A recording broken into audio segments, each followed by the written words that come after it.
was breathless, my heart restless. Every turn felt like it was wrong, but I kept going to show I was strong.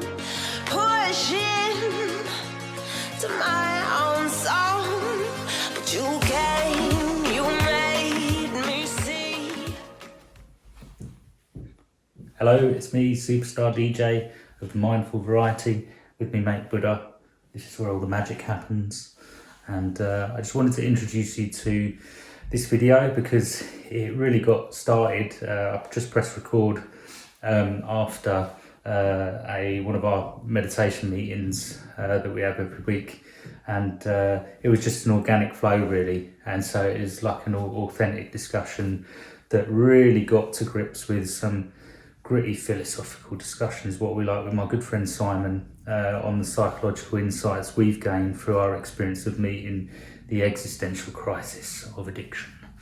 And so the recording starts really with us reflecting on Prince Phillip and what this represents in terms of the death of institution and moving into a greater, more authentic sense of community, and how social crises are like the birth pangs heralding the necessity of inner transformation. I'm reading from a bit of paper here. So some of the key points of discussion here that you might be interested in are, number one, what it means to be awake.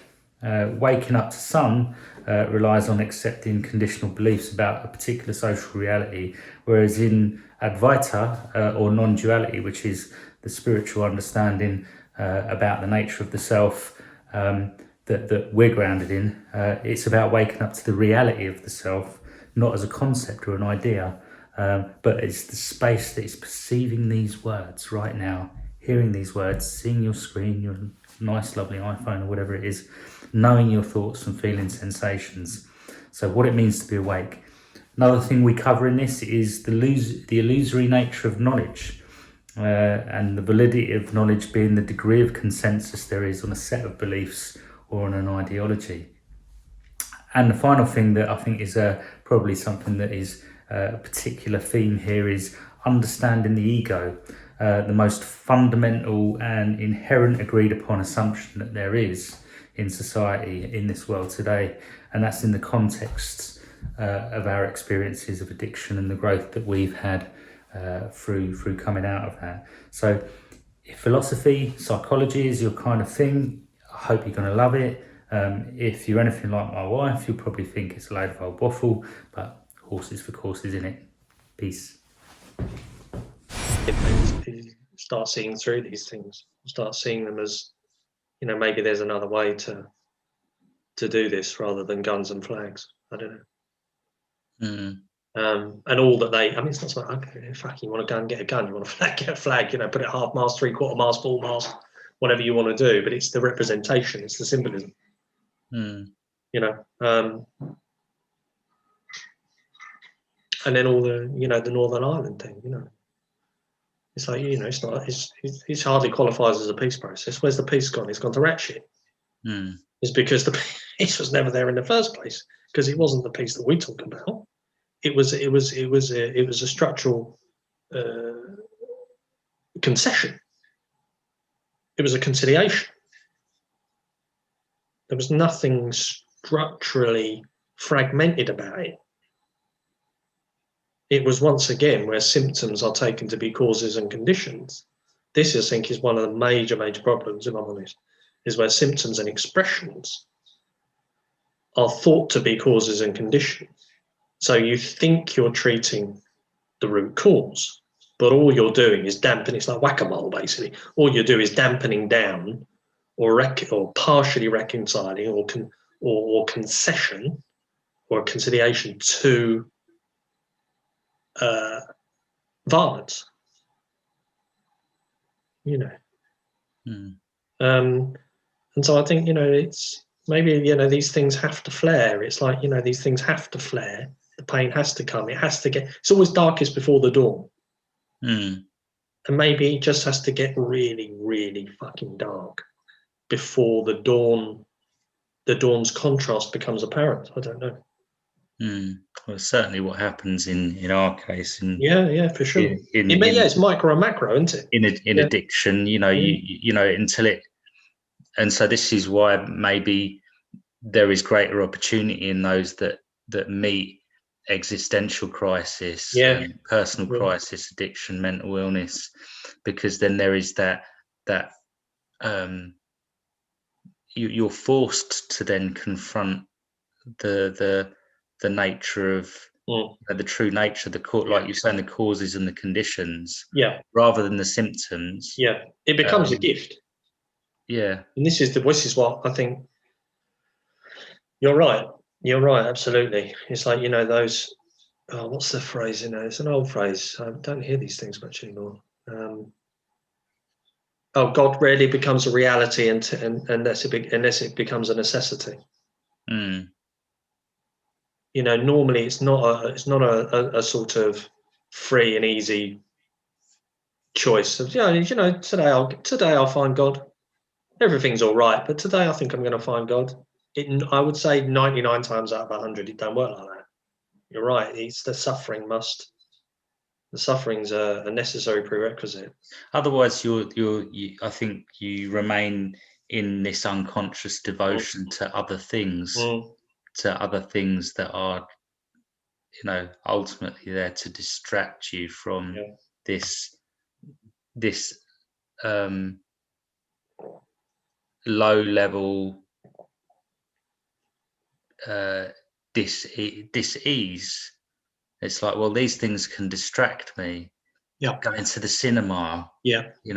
Going on the next foreign holiday. With me vaccine. And all the talk of foreign holiday, but that's telling, isn't it? Right. But so we don't have those kinds of distractions. So maybe this is why.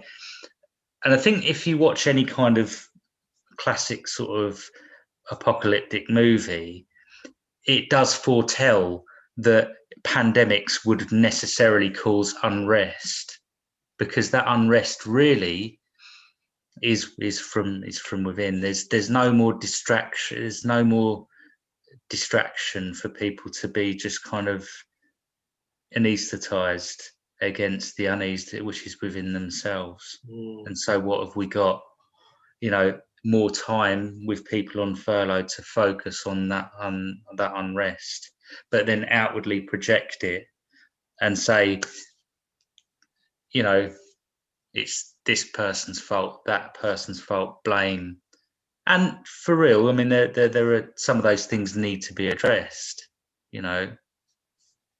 Structural racism, structural misogyny, they need to be addressed. There is a reality to them, but only in so much as they exist again from within individuals that are also unconscious to them. And it reminds me think it's like, relief never came from confessing the sins of others. That's what you told indeed. So. But this is all about a second birth, isn't it? You must be reborn, and there are birth pains. Now, I think that, like you were talking about, that comes at the micro individual level, obviously, when you're giving birth to a new life. But I think, sort of biblically speaking as well, you look at things like Revelations, you talk about, and as you were saying, these plagues, these famines, this pestilence, these things must come. All things must come. There will be birth pains. But out of it, new life, will spring. And I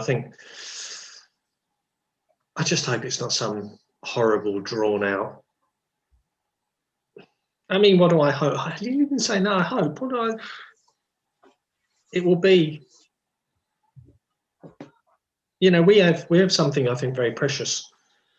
And at the same time, just I think something's precious. It's, it's not of real value, but precious and lasting and permanent. And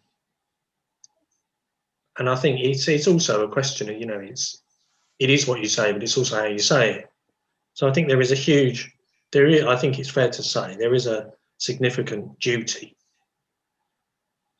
and responsibility to talk about these things and try and get that message out there, using all as you're doing, using all the legit means of communication, because, I was still quite stifled and thinking, I have these thoughts and we have these, but we're only reaching a certain number of people, that we have been, I look back at my life and sometimes, even today, I was, sort of thing, I think, that guy was trying to kill me, he was trying to off me with the Valium. And I mean, I just could go on, and you could, no doubt, of all the times being so close to dying. And yet it seems to me very clearly we have been saved for a much, much bigger purpose, without sounding too fucking grandiose about it. But otherwise, why would we be here? There is a reason for the salvation. To come to this awareness, and try and make it as, broadcast, as much as possible. Of course, yeah. I mean, for what use would it be otherwise? Yeah. Do not hide your light under a bushel. Basically. And Muji often refers to Ramana Maharshi's kind of, your I'm trying to think of the exact words now, but your self-realization basically is not just for you. It's the greatest service that you can render the world is your own self-realization. So I mean, that's become more. That really hit me, because I just thought, this is it. It's always, and seek ye first the kingdom of God, not seek ye first £1 million.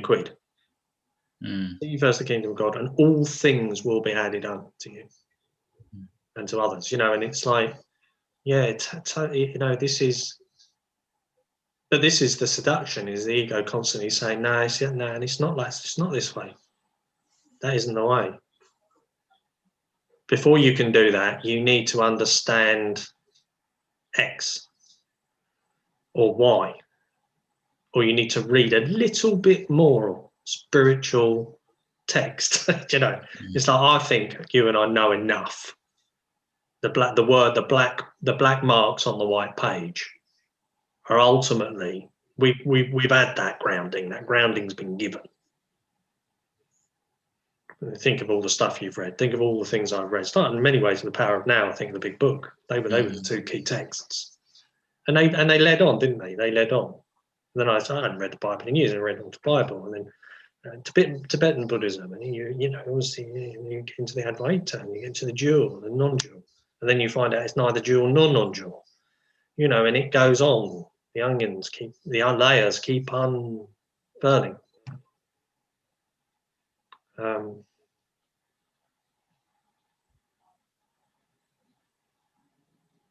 So I think we live, as the old Chinese phrase goes, we live in interesting times.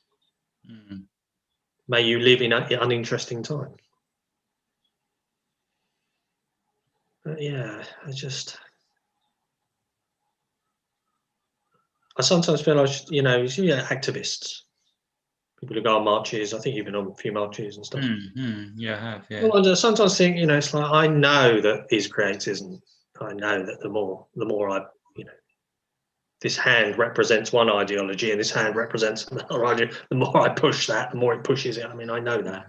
But also, I think there is a case for, I've felt recently, at the point of Bryony, is like, there comes a point at which you have to stand up and say, this is but not stand up and resist for that resistance sake. This is why I do get fatigued. I've got fatigued with this left versus right. It's sure. Almost like the left feels. That's what I'm saying, when you see real injustice, Dave. Yeah, for sure. And this is why being connected to connected deeply, so that you can then discern, so that you're not just then, No, I know. I do. Kind of being a resistance as a kind of an unconscious reaction to that just is self-perpetuating. So I do get fatigued with the kind of the left versus right.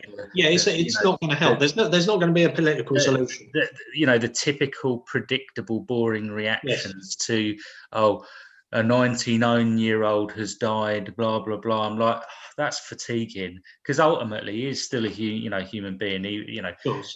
Unless you completely disagree and you follow old David Icke and you think that they're not human beings, that they're lizards. Oh, he's another man amongst probably hundreds of thousands of men in the world that are old and died.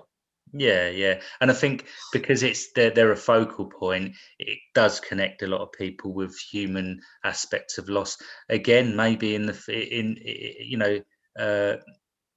it gives them an opportunity to also not only connect with their own sense of loss, but also be distracted from it at the same time, because it's like, it's not me, it's somebody else. Which is interesting. But I mean, I'm not inclined to make any comment or evaluation of the worth of, like our friend was saying in the group about the worth of someone's life. No. I see getting involved in that, commenting about it, is just part of the same unconsciousness, and it fatigue. I find it fatiguing. I'm finding political discourse fatiguing. And I just find it's just distance myself from it at the moment, because I'm not. It's self-perpetuating. Even in being involved in the discourse. So I'm finding really showing people what's of greater worthwhile is showing people the inherent nature of the dysfunction is of greatest value, which is what Eckhart starts in A New Earth. Show that to people and how it manifests within themselves, and you're going to get, you probably, focusing all your energy on that is going to be so much more worthwhile. No, I would agree. Rather than, like you say, looking at the symptoms as we see in, the social institutions, as the causes and conditions. The causes and conditions is the inner, is the identification. I think that is absolutely the key thing, is that bringing the apparent outer to the inner. And I think, it's saying you think this is an outside job, but it's not. It's an inside job. I remember seeing C.S. Lewis's. I remember going to cinema, the Isle of Wight, funny enough. I'm watching The Voyage of the Dawn Treader, and I had a bit of a spiritual awakening, because it made me realise a few years ago. It made me realise, the allegory was what was being played out on the screen. I suppose it was also Rupert Spira, I know, is very fond of this particular metaphor, and with good reason. So what was being played out on the screen was the crashing and the madness and the waves and the destruction and the fear and the suspense and the not knowing, all this image. And somehow it clicked to me that wasn't really happening out there. The only place that really happens is in my head, is in my mind. This was my mind projected, in a sense, onto the screen. Now, of course, things have moved on slightly. It was maybe 10, 12, 11 years ago. I mentioned that really. Just really, it was a really pivotal thing. It really made a huge impact on me. I know C.S. Lewis I think Aslan was a sort of Christ figure, the lion. So I think,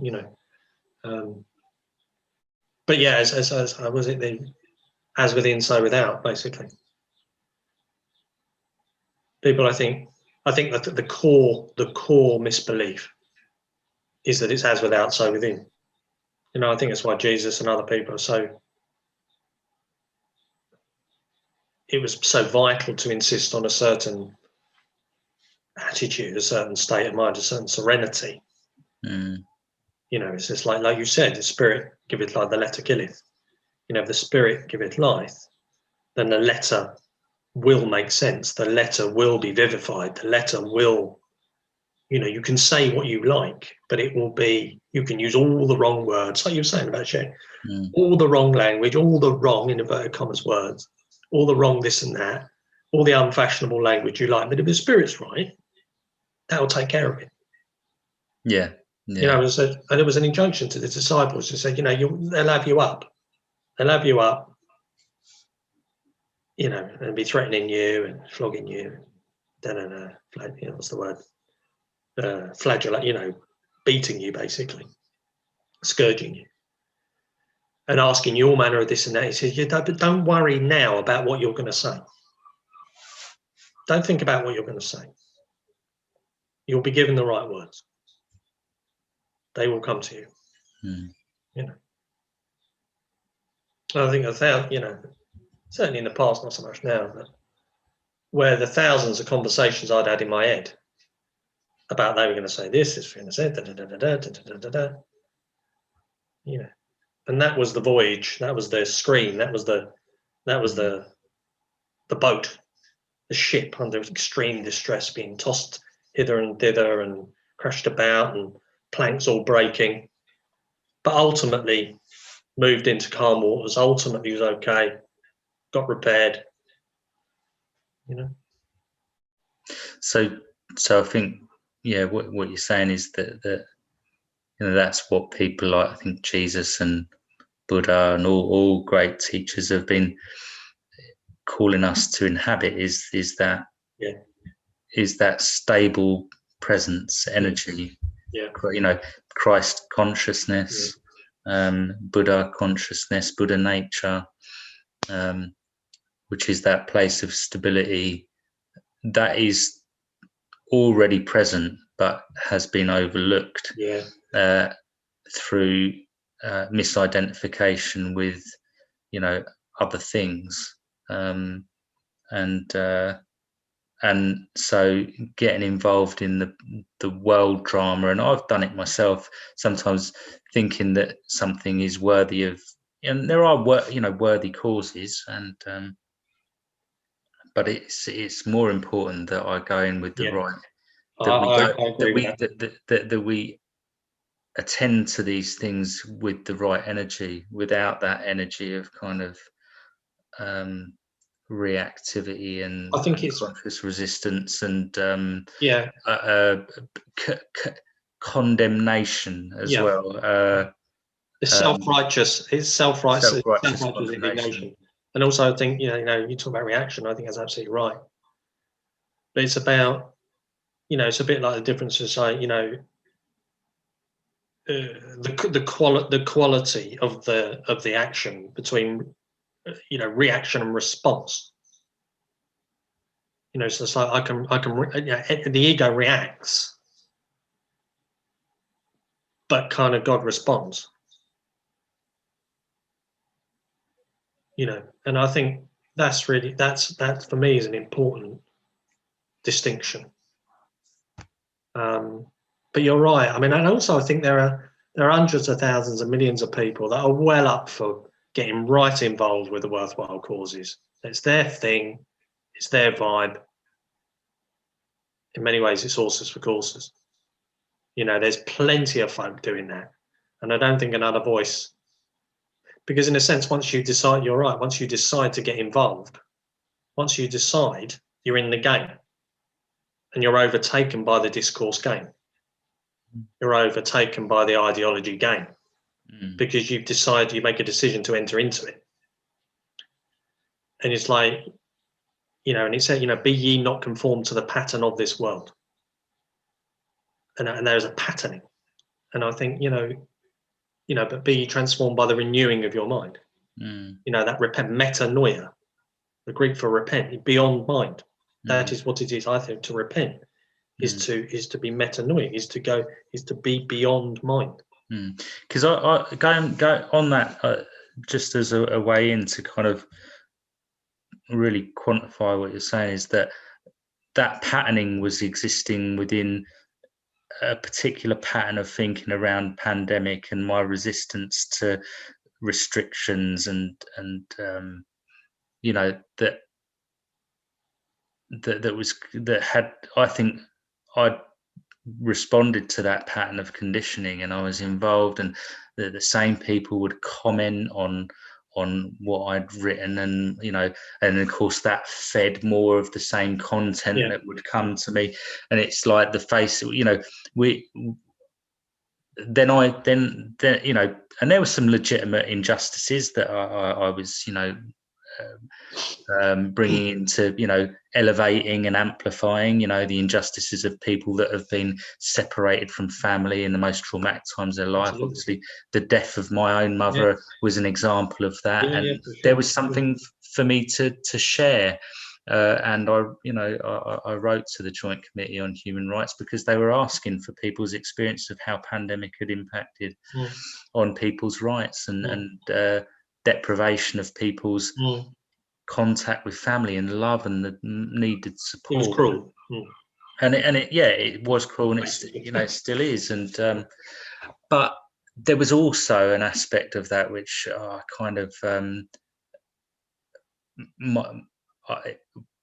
I was just repetitive. There was a repetitiveness and unconsciousness, which, having then gone through the experience of COVID and how distressing and that was, all the symptoms I had, it kind of released me from that patterning, from that unconscious patterning, so that I can still hold that there is injustice there, but that it's not.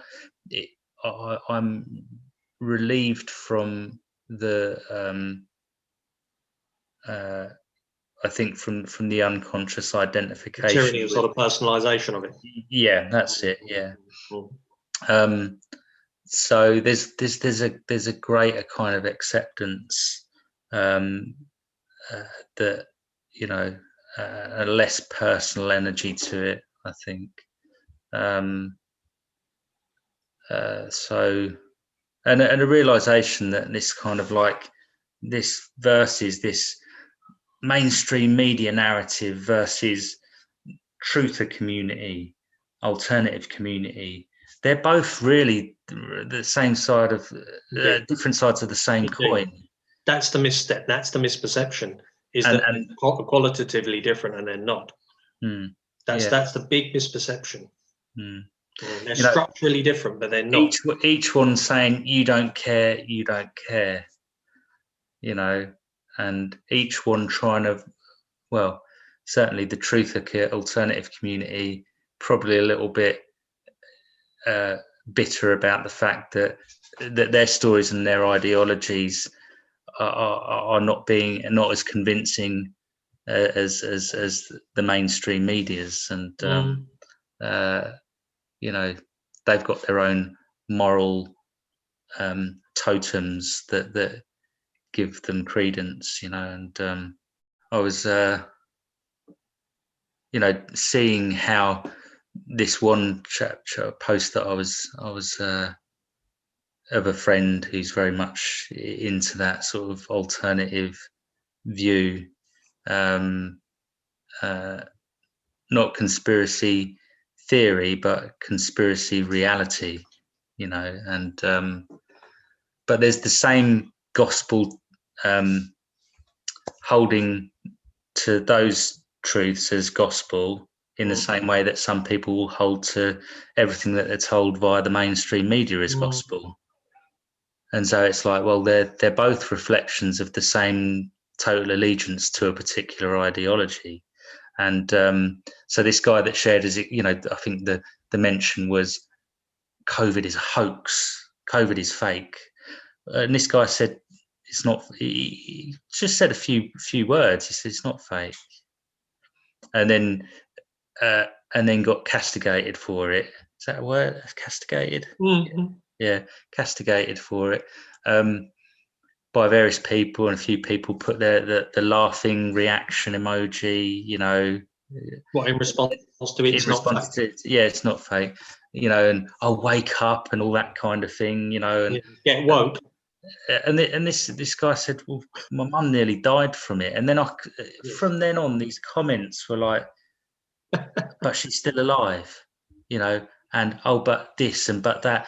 There was no recognition from really barely anyone in any kind of sincere sense that this guy had been through something quite traumatic, and was saying, look, actually, and I kind of, backed him on it and says, yeah, my experience of COVID didn't really seem fake to me either. And I explained, my symptoms, and I said, I'm quite, this truth or alternative community that seems to be so caring about,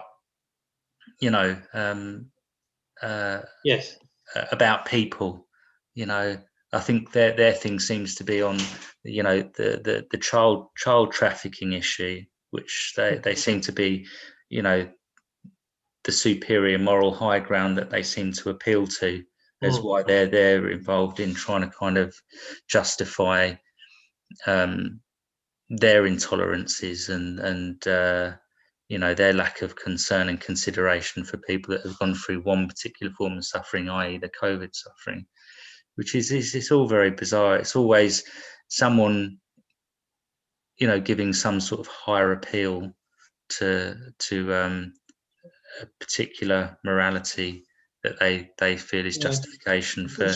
It's also the selectivity of kindness. You say, if anything else, be kind. You may fundamentally disagree, and that's fine. But it's as though the kindness only extends to people like you or of your choosing. In your in-group that believe in the same things as you, in the same ideology. Yeah. And so this guy that had said it's not fake was just, it's effectively, it was ridicule. It was like someone being in the stocks for believing something differently to the alternative, for not being awake. Rotten tomatoes. Wake up. And I'm like, okay, well, it's nothing much. There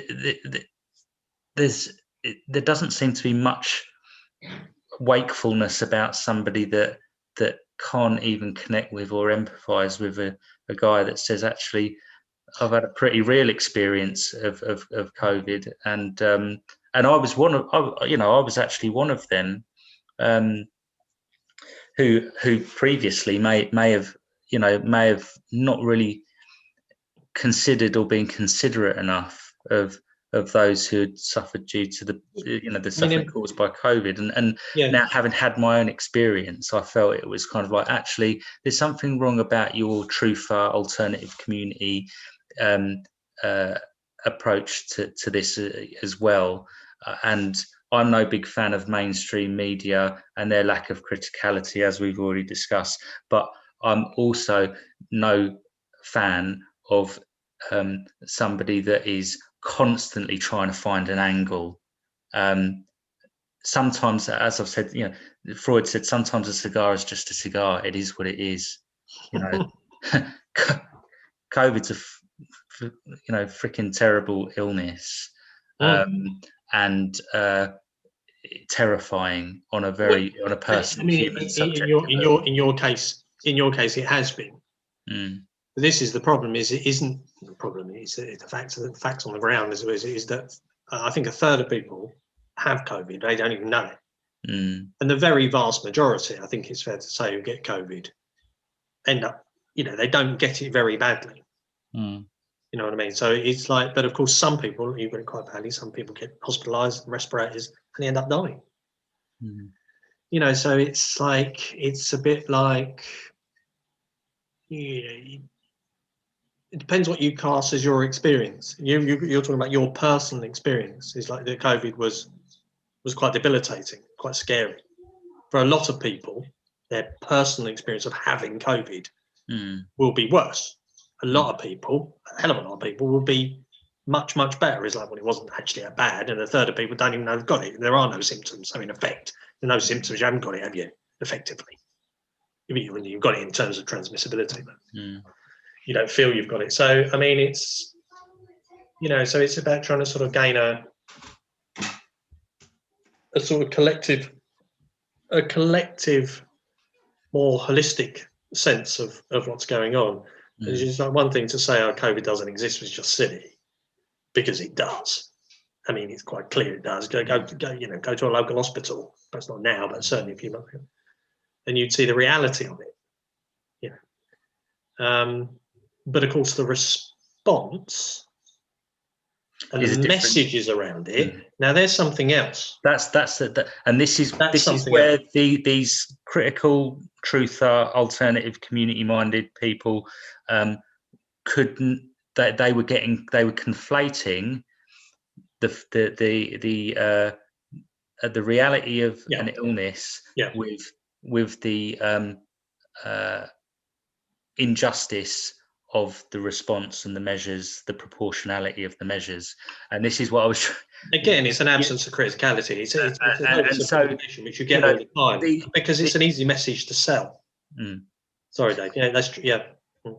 So that's what was getting confused in this post. And they said, well, I shouldn't, then there was these responses of, well, I've had this illness and people die every day from this, and they're being sold cigarettes and alcohol and all these things. They don't care about that.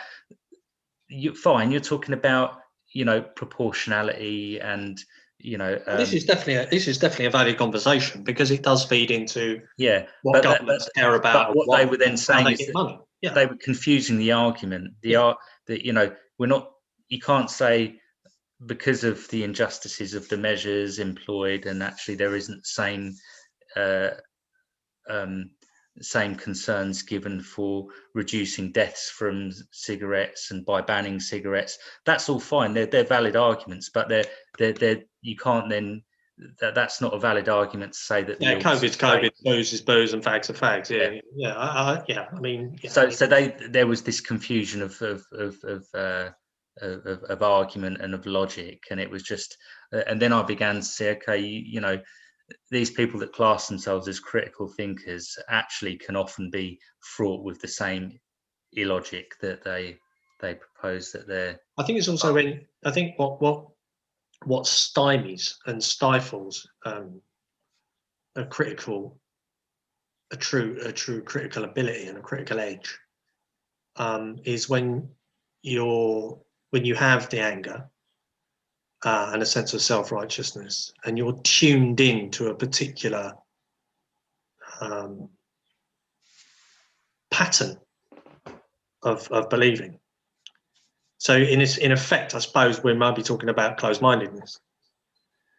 So it's like, you think about all extremism. I mean, obviously some extremism is more extreme than others, but arguably, what is it characterized by? It's characterized by a lack of willingness. It's characterized by closed-mindedness. It will not brook any interference from anyone else. It's like it is absolutely black and white correct, and there can be no imposition on it. And of course, you see that with, Islamist terrorism and, all manner of extremes. But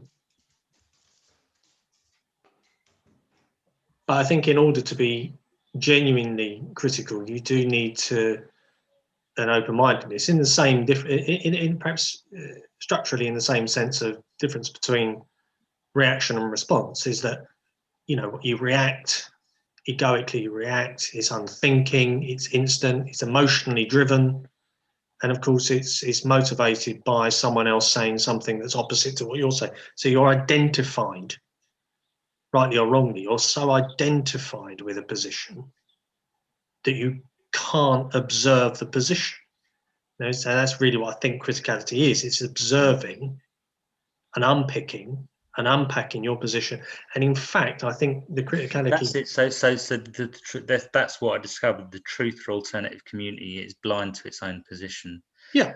Just in the same way as the mainstream media. It's no one's any different in terms of the structure. No.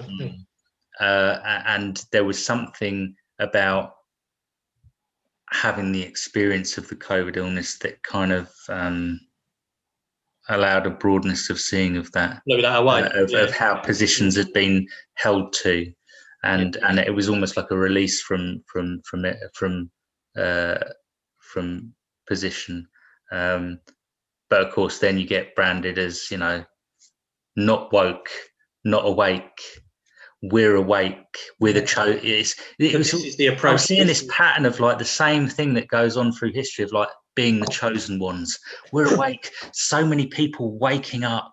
Oh, because you're actually it's ego aggrandizement of I'm the one that's awake.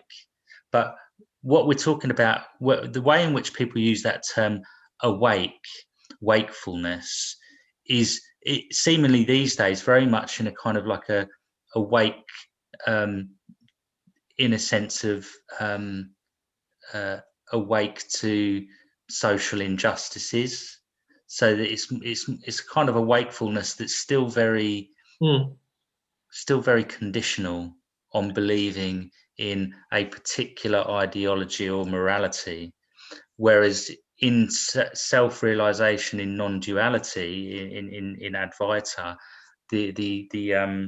the wakefulness we're talking about is wakefulness to what we truly are, beyond the the kind of the ideologies and institutions, but awake to the direct experience of the self, which is this consciousness, awareness. I think it is. I think it's difficult as well because terms do get particularized and they get hijacked. And so once a word that things. I mean, if you say to your average Joe, you say to perhaps a number of people, I've become unconscious. I became unconscious. Now, to us, we might think that a lot of people would think, I lost consciousness. You're in a car crash, you fainted, But also there's the idea of you lost consciousness because I'm completely overtaken by my ego. I was completely overtaken by mind. The reality, I was absolutely dominated by a mind-driven narrative of which I was not aware at the time. So only after I woke up, only after I caught myself on, was I able to look in on that and thus be unsubscribed from it. So it's because, it's like you say, what do you mean by woke? In this sense, I would argue, and you would argue, certainly it's particular, and it's partial, and it's of a certain quality that's no different to the quality of any, it's not the wakefulness and the consciousness that we would perhaps seek to talk about. It's the easiest thing in the world, though, to get. I was doing it yesterday, really. But of course, I know better through pain to be identified with a certain position. I mean, naturally, in a sense, I'm not a tremendous fan of the monarchy. I'm not a tremendous fan of any of the institutions that exist, because I see them as just, this is the theme. We talk about opinion, then we talk about knowledge, then we talk about conviction, then we talk about faith. You know what I mean? And it's like, is knowledge, the knowledge is I know something. But increasingly I feel, I don't know it. It's not known. What is, and you pointed this over and over again with good reason. It's like, what is truly known? What is really known? Now, of course, a word like knowledge, a word like knowing is right problematic, because it means a whole spectrum of different things to different people under different conditions. A lot of people would hold an opinion, we would regard as an opinion, and they would say, no, I know this to be true. I know this to be true. But it's like, the knowledge by what frame of reference? By what is the criterion on which we can all agree that determines the veracity and the validity of your knowledge? There isn't one. Not in normal. They're concepts believed in, aren't they? It's like, and those concepts believed in are changeable. Even the laws of physics. I mean, recently they were talking about that what are they, particle accelerator, and something new has happened that is causing them to have to rewrite why, because the concepts that they had originally held to are now no longer, things are not behaving in accordance with them. Well, we need to change the concept and what we believe, now what we believe in to be true. So that you always come back to, well, you're always having to, when we're talking about knowledge, they're always agreed upon concepts that we either believe in or that we don't believe in, which is why, any kind of discipline or it's or ideology, political, scientific, psychological, or otherwise, involves a certain set of believed upon assumptions exactly. that are changeable. I think this is an absolutely critical point, Dave, is that it's about a lot of the validity for belief and the reality and the relations is about consensus. It's like you take money. Now you take a £1 note, a £5 note, and you think, this is a token of money. It's probably, is the biggest. What does it represent? It represents pretty well, in a sense, everything about this whole system. It's money, I can buy things, it's transaction, it's status, it's power, it's freedom, it's represented by this piece of paper. Now, the only reason this piece of paper has value and worth and has this and can be extrapolated and used and related to all these things that spread out into this broad structure we call, capitalism, and all the beliefs that go along with it, us and them, separation, more than enough, not enough, etc., etc., etc., etc., is because we agree. If only you and I agreed on the value and function of this £5 note, it will be worthless. It takes everyone to agree on it. But it seems to me, not just with fibres, with ideologies, with party politics, with belief systems, with spiritual belief systems, whatever it might be, is that there's an invisibility to it. So a lot of this is about rendering the invisible. No one thinks, do you know what? This fiver is only really a fiver because everyone says it's a fiver. Yeah, it's taken for granted. So it's making the invisible taken for granted visible. I think seems to me what it really is about, rendering the invisibility visible. That's right. And coming back to path of self-realization, I guess the most fundamental and inherent agreed upon assumption is the ego self. Yeah, the separate self. Absolutely, self, the separate self. Yeah, and I guess the path that we're on of engaging with in environments, satsang, with teachers that say, well, look at that assumption, look at that. Where is this thing, this entity, this thinking thing that somehow marshals and engineers it's one of the and directs? Yeah. And then when you actually come up close, like I was saying in the meditation meeting, was when you come up close to the mirage and actually look, reach out, there's nothing there. So it's the same. It's like, well, where is this I, this person that has, so many problems and it's in resistance and it's effort, these prejudices, these fears, these desires. Where is it? Where does it exist? Where is it? Where are its borders? And it's almost like as soon as you see through the illusion of this separate entity that is directing things, then it seems to vanish, and then you realize that actually there is something else that is, and directing things, a deeper intelligence. Some might call it God or being or universal consciousness or whatever, but certainly ain't no big call it what you like. It certainly isn't the big I, the big me that's that's seemingly responsible for, all the mistakes and all the achievements. Absolutely. And so it removes pride, and it removes. Did I relieve myself from alcoholism? No. I tried to drink myself to death many times, and yet was prevented from doing so. And you talk about the facts, and it's the uninterrogated. It's that which remains uninterrogated.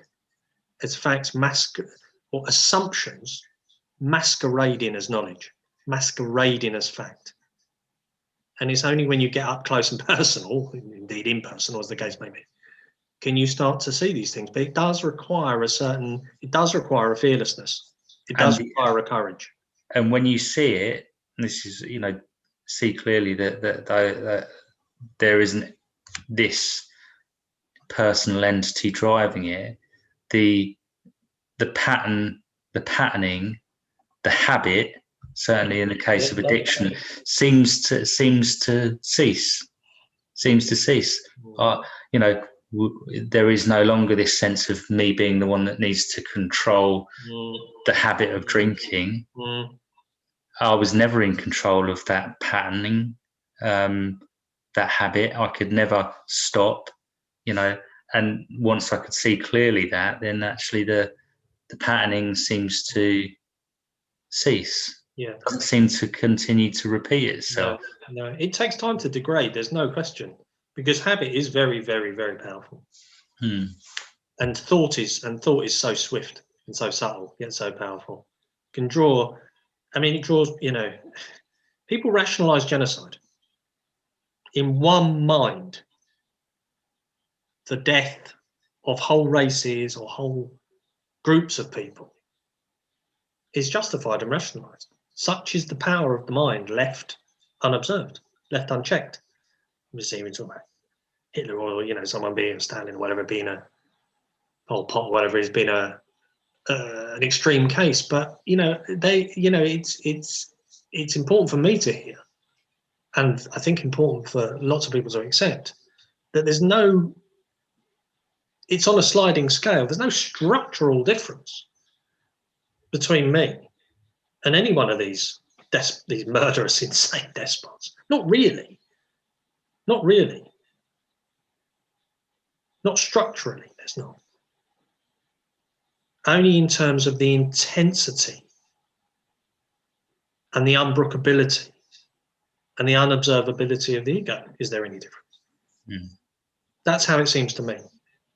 I'm not making a case for fascism being a wonderful ideology. This is the trouble, is that people sort of pounce on you and go, you're an apologist for Hitler. It's like, no, I'm really not. He was a right-wronger.